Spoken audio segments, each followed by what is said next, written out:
Good morning students. आज हम लोग मैनेजमेंट अकाउंटिंग जो हमारा बीकॉम पार्ट थर्ड का सब्जेक्ट है उसमें रेशो एनालिसिस पढ़ रहे थे। उसमें हम लोग पढ़ेंगे लीवरेज रेशेस। लीवरेज रेशो क्या होते हैं? लीवरेज रेशो को हम कैपिटल स्ट्रक्चर रेशो भी कहते हैं। इनको दीर्घकालीन शोधन क्षमता अनुपात भी कहा जाता है, उत्तोलक अनुपात भी कहा जाता है। इन अनुपातों का संबंध व्यवसाय के स्वामियों द्वारा लगाई गई पूंजी और ऋणदाताओं द्वारा लगाई गई पूंजी के मध्य संबंध से होता है।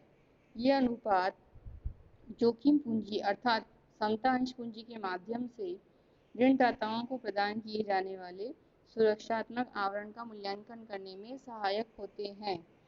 ऋणदाताओं को यह अनुपात यह बताते हैं कि उनके द्वारा लगाई गई रकम की तुलना में स्वामियों द्वारा विनियोजित पूंजी कितनी है।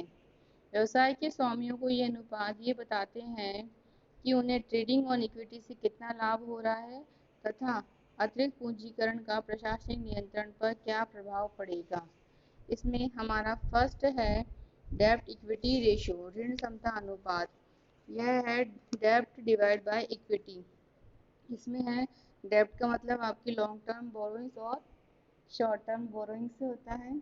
और इक्विटी में हम लोग equity share capital, preference share capital, reserve surplus, उसमें से हम लोग फिक्टिशियस एसेट को लेस कर देंगे, वो हमारा टोटल इक्विटी फंड आ जाएगा। यह रेशो दीर्घकालीन ऋणों और अंशधारी कोषों के मध्य संबंध को बताता है। यह प्रकट करता है कि अंशधारी कोषों की तुलना में दीर्घकालीन ऋणों से कितने कोष प्राप्त किए जा सकते हैं। संस्था की शोधन क्षमता पर संपत्तियों के विनियोजन में स्वामियों द्वारा प्रदान किए गए तथा बाहरी संस्थाओं द्वारा ऋण के रूप में दिए गए अनुपात का गहरा प्रभाव पड़ता है। यह आवश्यक होता है कि स्वामियों द्वारा विनियोजित धन और बाहरी संस्थाओं से लिए गए ऋणों के मध्य उचित अनुपात रखा जाए। यदि कंपनियों के अर्थ प्रबंधन के लिए ऋण की तुलना में स्वामियों द्वारा विनियोजित धन पर अधिक निर्भर करती है तो बाहरी लेनदारों का हित सुरक्षित होता है और संस्था के समक्ष उनके भुगतान की कोई समस्या नहीं होती है। सेकंड है हमारा लॉन्ग टर्म डेब्ट रेशो। यह है long term debt divide by equity share capital, preference share capital, reserve surplus plus long term debts.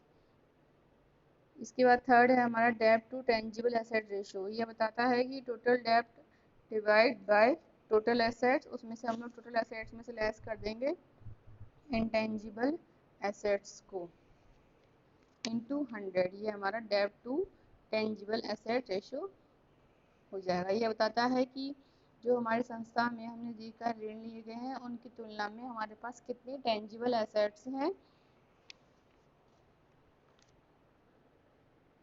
इसके बाद है हमारे पास प्रोप्राइटरी रेशो।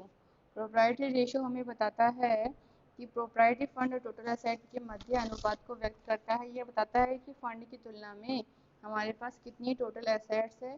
प्रोप्राइटरी फंड से आशय है कि equity share capital, preference share capital, reserve and surplus. इसके बाद हमारे पास है सोल्वेंसी रेशो। सोल्वेंसी रेशो से आशय है total outside liabilities divide by total asset. यह अनुपात यह बताता है कि यदि किसी संस्था का दिवाला निकल जाए तो उसकी संपत्तियों को बेचने से जो धनराशि प्राप्त होगी वह कुल दायित्वों के भुगतान के लिए पर्याप्त होगी अथवा नहीं। और यह कुल बाहरी दायित्व तथा कुल संपत्तियों के मध्य संबंध को बतलाता है। इसके द्वारा यह ज्ञात किया जाता है कि संपत्तियों के कितने भाग की ऋणों द्वारा वित्त की व्यवस्था की गई है। इसके बाद हमारा आता है गियरिंग रेशो।